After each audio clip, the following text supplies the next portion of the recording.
next topic is very, very important also for women and men, and it's called Makom Kavua, a set place. Gemara writes that it is very important for a person to daven Makom Kavua in a set place during every Tefillah. This does not apply only to davening in a shul, but when davening in a home as well.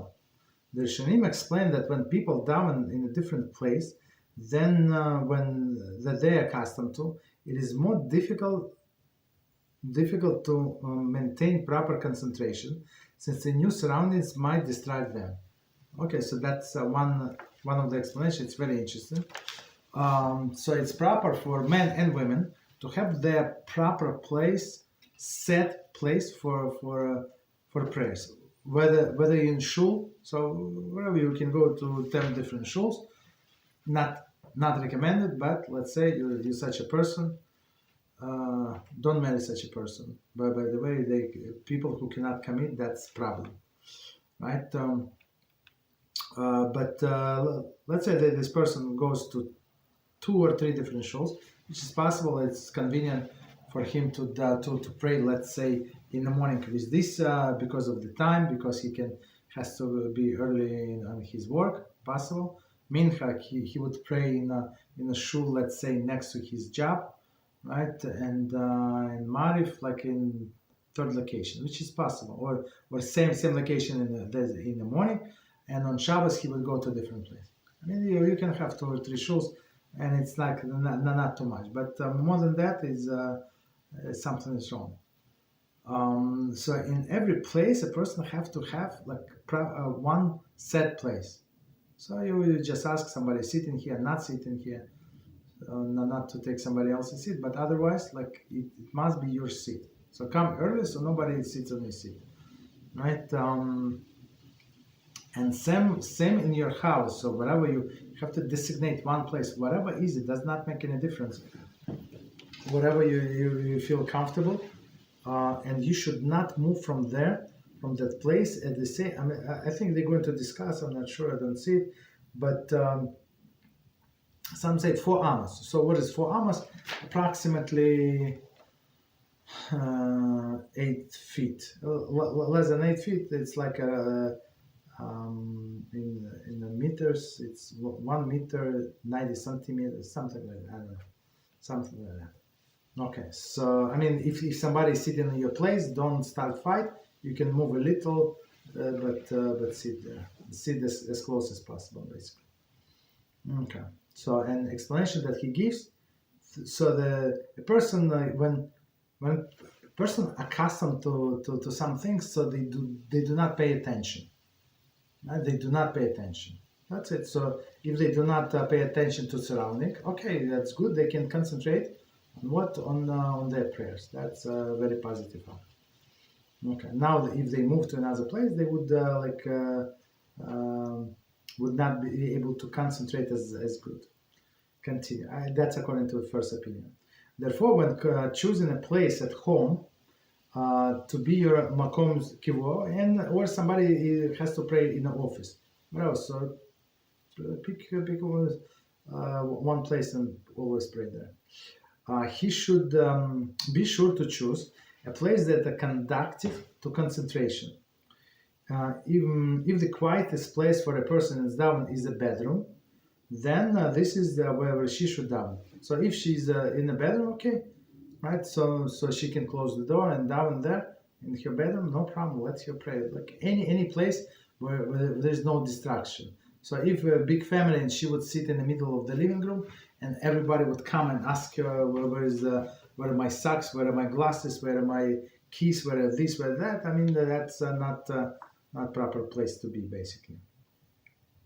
It is preferable for a person to daven in front of the wall, in order that nothing will be in front of her to distract her. Whereas if one davens near the window, she can easily be distracted by the outdoors. If the person is davening outdoors, and can be distracted by the view, it should be better to daven facing the tree that blocks the view. Okay, so again, about concentration. So proper, if you have a wall without any paintings, without, of course, without mirrors, without windows, right? Like blank wall, that's the best. Why? Again, for concentration. Right? And they say outdoors, it's proper to go to pray in front of the tree, but make sure that nobody sees you, because otherwise people would think that you bow to the tree when you play Shmoneh Esrei. Because we know there are many idolaters that bow to the tree. That's the problem. And likewise, if pictures that are hanging on a wall will interfere in one's concentration, then that is not the ideal place to daven. So if she does not have a wall, she has a whole of the wall covered with portraits of her family. I don't know, whatever is it. So of course she should not daven next to the wall, facing the wall, right? She should daven like maybe her back to the wall and facing some other things. If one is accustomed to the picture and will not affect the concentration, she is permitted to daven there. Okay, but again, I would say that there is thing as mighty sign. What is mighty sign? Like people would look at her and suspect that she is doing something improper. What does it mean? So she's bound to this portrait of rabbi, whatever rabbi is, kosher rabbi, but she bows to the portrait. She prays to him. That's a big issue. Even if she got used to this picture, that's the issue. Okay, continue. One should not daven opposite the mirror, because it's understandable. Like she's bowing to herself, right? If one's eyes are open, she will certainly be distracted by her reflection. Okay, that's another thing. Or she would look at herself in the mirror, reflection in the mirror. Even if one closes her eyes and covers her face with a siddur, right? She should still not daven facing the mirror. It will look like she's bowing to herself. And many people think that they're gods or somebody very holy at least. So so it's not proper to pray in front of the mirror. The poskim discuss the situation where one is davening opposite an image, because perhaps it will seem that one is davening to the image. Even flowers, like this idol worshiper, they worship everything. This is additional reason not to daven opposite the photograph or a painting on a wall. If the image is higher than one's eyes, one eye's level, some poskim are lenient with this regard. Very interesting. So it's like higher, so she would not see unless she would need to raise her eyes. Okay, so some poskim allow. Okay, continue. It is well known that in general, talking absolutely forbidden during Shmoneh Esrei.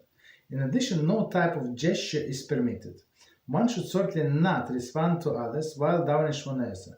This is including pointing, winking, nodding, and any other motion. So when person, man or a woman that prays Shmoneh Esrei, they're not allowed to speak or do any other non-verbal communication, right? Snap the fingers, show there, like with the eyes, like absolutely all of this is forbidden. Because why? Once again, we have to go to the basics, right? To the roots. We standing in front of the Holy of Holy Hakadosh Baruch Hu, right? That's it. So if you would stand in front of him, so you would not. If you are standing in front of him, if you realize that who you're standing in front of, you would not talk to or motion to all these people.